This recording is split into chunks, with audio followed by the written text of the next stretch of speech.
When generating ideas for a new logo, you're basically tapping into all the logos that you've seen before, your knowledge about symbolism, color theory, typography. Combine that with your knowledge of the brand and its personality, its target audience, competitors. So it's a mix of all of these elements, and then you piece these things together through sketches and iterations until you land on something that is truly unique. Hello everyone, Arek here at Digitizing. I've created hundreds of logos over the years, which enabled me to streamline my process for creativity and efficiency. So first, write a creative brief. Before you even start sketching, you need to have some clear understanding of the business. So spend some time on proper research, learn about the company, its competitors, target audience. Now, I like to run brand strategy workshops with my clients prior to any design work, but you don't have to. You can just have at least some conversation with your client to get to know their business and their objectives. This will allow you to be more strategic in the process later on.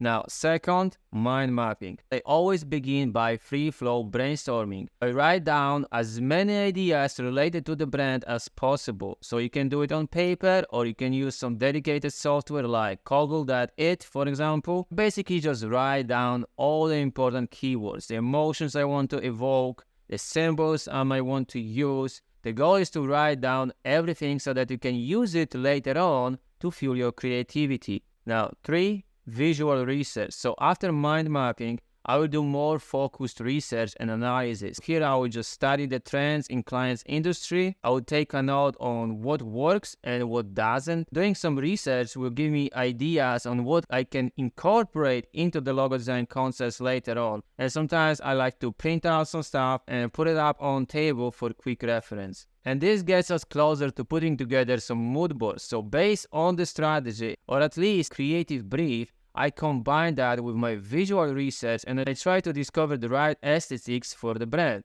So my goal is to just organize all my visual research and my findings into mood boards. And I often look into books, magazines, and I would definitely check Behance and Dribbble for inspiration. And did you know that on Behance you can basically search for keywords and then you can organize your findings into mood boards? It's just a quick way to represent some of the most important keywords or the style or ideas that you want to express with your logo. Finally, we get to sketching. With all the preparation done, it's finally time to start sketching some rough logo ideas. And some designers start right in creative software like Illustrator, but I believe that you should just use pen on paper because the goal of sketching is to find a connection between an idea and the creation of a form, and by using pen on paper you can do so quickly. So then I just refine the hand-drawn concepts into few strongest ideas. A pro tip: keep all of your sketches because you might come back to them later on and you can build on those ideas. Now, if you feel drained of ideas, just go for a walk, exercise, or just get some rest and sleep on it.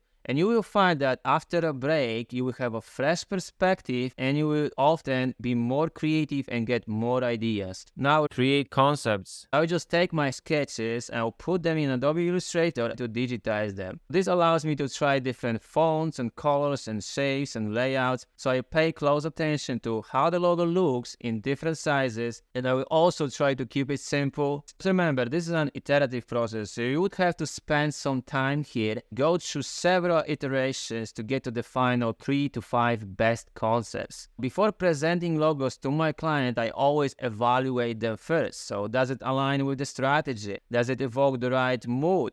Is it fresh and unique? And could it stand the test of time? And you can also get feedback from your fellow designers to help you identify the weakest points and work on that. So take your time here and let your ideas mature and evolve. Now, once you are happy with the results and you have at least 3 strong logo concepts, then I just put together a logo presentation. Here I show different logo lockups in different color options, but most importantly, I make sure I have a few beautiful mockups that show the client how the logo will look like in real life, on their website, on their business cards, on their merch, and so on. So while presenting my logo concepts, I also explain my thought process behind each concept. This is where all this preparation comes in handy, because you can just show to the client the process that you went through so that your client can understand why you think they are the best solution. Then I just ask my client for feedback and we might want to revise some of the details, and voila, So then I just deliver the logo files, and I also develop a style guides. You can learn more about that in my other videos.